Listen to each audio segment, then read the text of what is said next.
Good morning friends, welcome to Bengal canvas. না হ্যাঁ, আজ থেকে ইন্ট্রোটা একটু চেঞ্জ। বন্ধুরা, তোমাদের সকলকে বেঙ্গল ক্যানভাসের একটা নতুন ব্লগে ওয়েলকাম জানাই।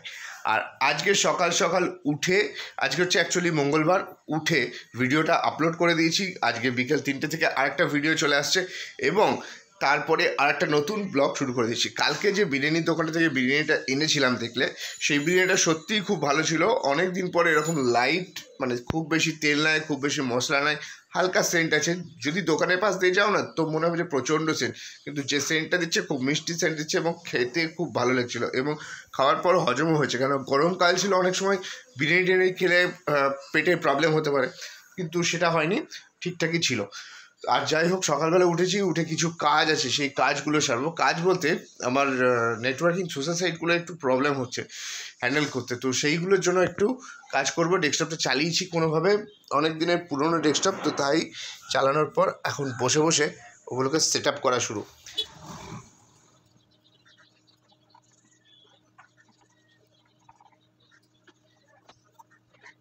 এই গরমের সময় বহরমপুরে একটা বড় সমস্যা হচ্ছে, আমার মনে হয় এই জিনিসটা সব জায়গাতেই হচ্ছে, যে লোডশেডিং। এই যে সকালবেলা এখন কাজ করছি, সকালবেলাতেও লোডশেডিং হয়। আর এই মানুষ কাজটা কখন করবে? সন্ধেবেলা থাকছে লো ভোল্টেজ। আমরা টাউনের মধ্যে, বহরমপুর টাউনের মধ্যে থাকি, খাগড়াতে থাকি, তাও ভোল্টেজ লো থাকে। মানে বুঝতে পারছো কী অবস্থা হতে চলেছে দিন দিন। মানে এইভাবে আর ভালো লাগছে না। যাই হোক, কাজটা তো আর হলো না। এখন স্নান টান করি, স্নান টান করে অফিসে গিয়েছিলাম। কালকে অফিসে এই একটা দাদা এসে বাগানের লিচু দিয়ে গেল। মানে আমাদের যে সাইটগুলো থাকে, বিভিন্ন টাওয়ারগুলো, সেখানে অনেক গাছ লাগানো থাকে, তো ওই দাদাটার নিজেদের বাগান আছে, লিচু বাগান। তো সেইখান থেকে এরকম গাছের লিচু, পাড়া লিচু, মানে সব লিচু তো গাছেরই হয়, বাট গাছের পাড়া লিচু দিয়ে গেছে। আমি একটা খেয়েছিলাম, খুব মিষ্টি, ইচ্ছে ছিল আজকে মাকে দেওয়ার, কিন্তু যেহেতু আমার ব্যাগ পত্র অফিসে যাই, ও তো এটুকাটে থাকে, সেই জন্য দেওয়া যাবে না। মায়ের জন্য কালকে এনে দেবো, এটা বাড়িতে সবারই জন্য দেওয়া থাকবে। না, ওই টেবিলটায় আটা ইয়ে আছে, ওই টেবিলটায় ও নিয়েছি আমি, ছেড়ে দাও। হ্যাঁ, সকালবেলা যখন বাড়ি থেকে বেরোলাম তখন মেঘের মুখ কিন্তু ভার, মানে আকাশের মুখ ভার, কারণ সকাল থেকে তেমন খুব একটা রোদ ছিল না, আর মেঘলা আবহাওয়া ছিল। ভাবছিলাম রাস্তায় যেতে যেতে বৃষ্টি না শুরু হয়ে যায়, কিন্তু সেটা হয়নি। আমিও যতটা তাড়াতাড়ি সম্ভব চালিয়ে অফিসের দিকে বেরোতে লাগলাম, মানে যেতে লাগলাম। কথাগুলো একটু মিস হচ্ছে বন্ধুরা, তোমরা একটু অ্যাডজাস্ট করে নিও, আস্তে আস্তে ঠিক হয়ে যাবে। তাই বন্ধুরা, যেটা বলছিলাম, যে যখন আমি অফিসে বেরোচ্ছিলাম তখনই মনে হচ্ছিল যে হঠাৎ বৃষ্টি হবে, কিন্তু আশা করছিলাম বা মনে মনে ঠাকুরকে বলছিলাম যে সেটা যেন এখন না হয়, আমি অফিসে যাওয়া পর্যন্ত। যতই এগোতে লাগলাম ততই দেখলাম শহরের রাস্তাটা আজকে অনেকটা ফাঁকা। কারণটা অনুসন্ধান করতে করতে মনে পড়লো আজ তো মঙ্গলবার। হ্যাঁ, আজকের দিনে আমি অফিসে ছুটি নিই, মানে উইক অফ নিই, কিন্তু আজকে বিশেষ কাজ থাকার জন্য যেতে হচ্ছে। আর আমাদের এই বহরমপুর শহরের রাস্তাঘাটে যেতে যেতে কত কিছু না দেখা যায়, কত নতুন বিল্ডিং হচ্ছে, কত নতুন দোকান হচ্ছে। আর এই 9:30 10টার দিকে সবাই কর্মব্যস্ত লোক বাইরের রাস্তা দিয়ে প্রচণ্ড জোরে গাড়ি চালিয়ে যাচ্ছে। আর এটা দেখে আমার সত্যি খুব ভয় লাগে এক এক সময়, যে অল্প বয়সী সমস্ত ছেলেরা এত জোরে বাইক চালায় যে কিছু বলার নেই।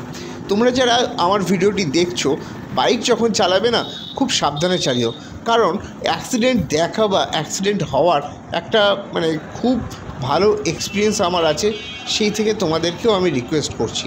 একটা শহর কত মানুষের স্বপ্ন পূরণ করতে পারে। আজকে আমিও রাস্তায় যেতে যেতে সেটা ভাবলাম। কেউ ব্যাংক কর্মী, কেউ দোকানের কর্মী, কেউ ফুটপাতের ধারে দোকান দিয়েছে, কেউ টুকটুক চালাচ্ছে, সবাই কিছু না কিছু করছে এই শহরের মধ্যে। তাই একটা শহরের কত কর্মক্ষমতা থাকতে পারে সেটা ভাবো। আর তার সাথে যদি সেই শহরে কোনো কলকারখানা বা কোনো বড় বড় প্রজেক্ট আসে, তাহলে তো আর বলাই নাই, সেই পুরো রাজ্যের মানুষ সেখানে কাজ করতে পারবে। তারপর এসে পড়লাম আমাদের শহরের রানীবাগান অঞ্চলে, মানে বহরমপুরের রানীবাগান।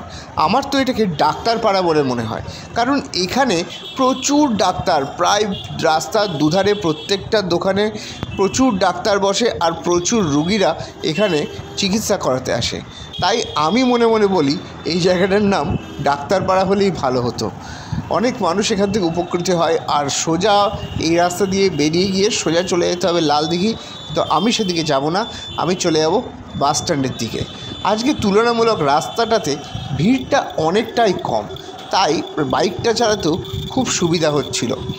এমনিতে সময়ের মধ্যেই যাচ্ছি, কোনো অসুবিধা ছিল না। তবে ভয় লাগে রেলগেটটা না পড়ে যায়, সেই জন্য যত সম্ভব চেষ্টা করি বাস স্ট্যান্ড থেকে একটু তাড়াতাড়িভাবে রেলগেট পর্যন্ত পৌঁছে যাওয়ার। কিন্তু ওই বাস স্ট্যান্ডের মুখে যে টোটো আর গাড়ির জ্যামটা থাকে, সেটাকে কোনোভাবে পেরোনো কিন্তু সহজ হয় না। আজকে বাস স্ট্যান্ড পেরোতেই বাইকের গতিটা একটু বাড়িয়ে দিলাম, কারণ পৌঁছাতে হবে তাড়াতাড়ি রেলগেটটা পড়ে গেলে অনেকক্ষণ টাইম লস হয়ে যাবে। তাই ছুটতে ছুটতে চললাম।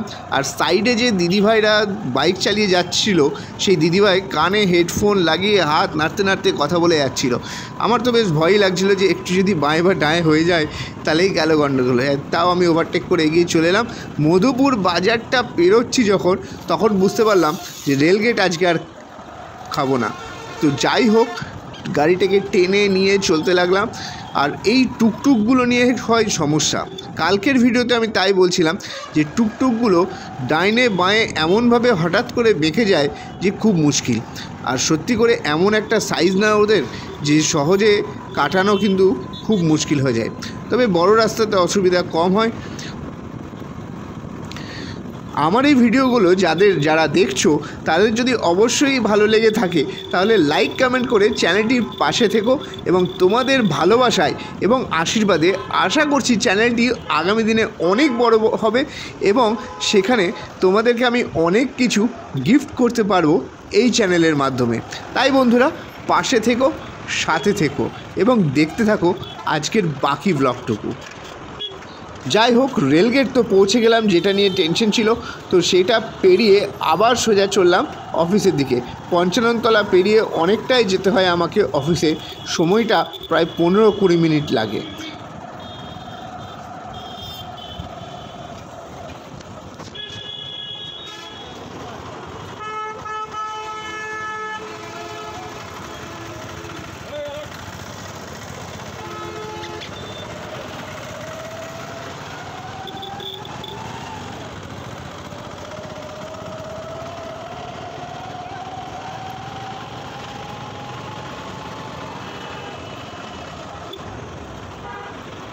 অফিসে এসেই আজকে দেখি ডিসি থেকে গাড়ি চলে এসেছে।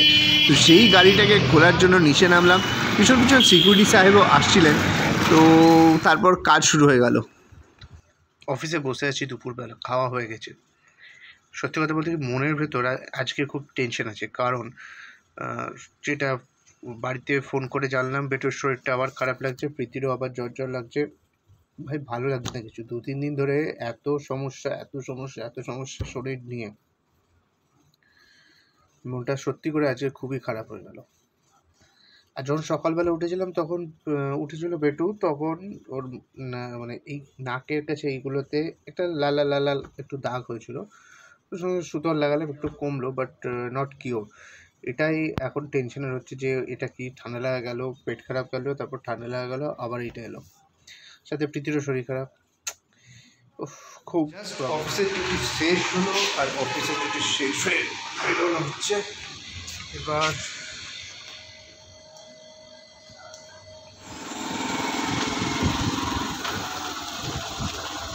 অ্যাকচুয়ালি অফিস থেকে বেরিয়ে পড়েছি, আর এই রাস্তাটা দিয়ে আমি এখন যাওয়া আসা করি, কারণ এটা অনেকটা আমার ভালোই লাগে, ফাঁকা ফাঁকা থাকে। যাই হোক, এক হাতে গাড়ি চালানো সত্যি করে খুব কষ্টের।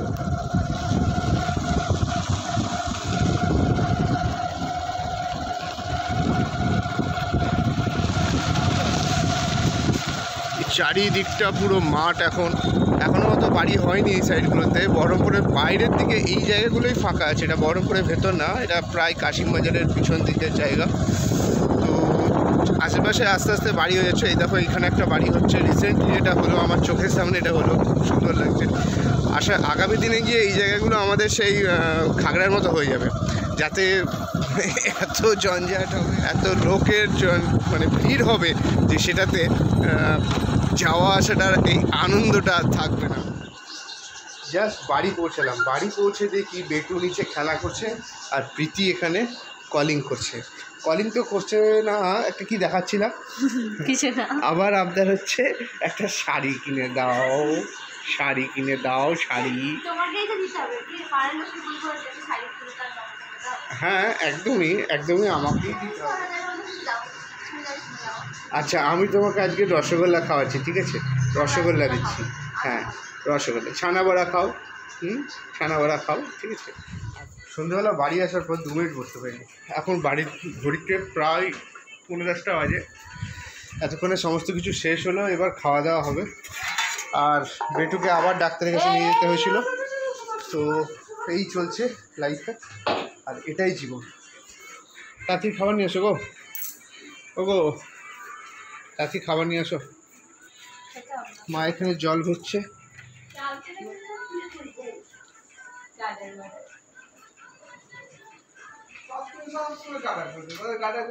আমরা যারা অফিস কাছারিতে কাজ করি বা বাইরে কাজ করি তারা আমার এই কথাটির সঙ্গে অবশ্যই একমত হবে যে বাড়িতে বসে এই রকম খাওয়ার একটা আলাদা আনন্দ, সমস্ত পরিবার একসাথে বসে।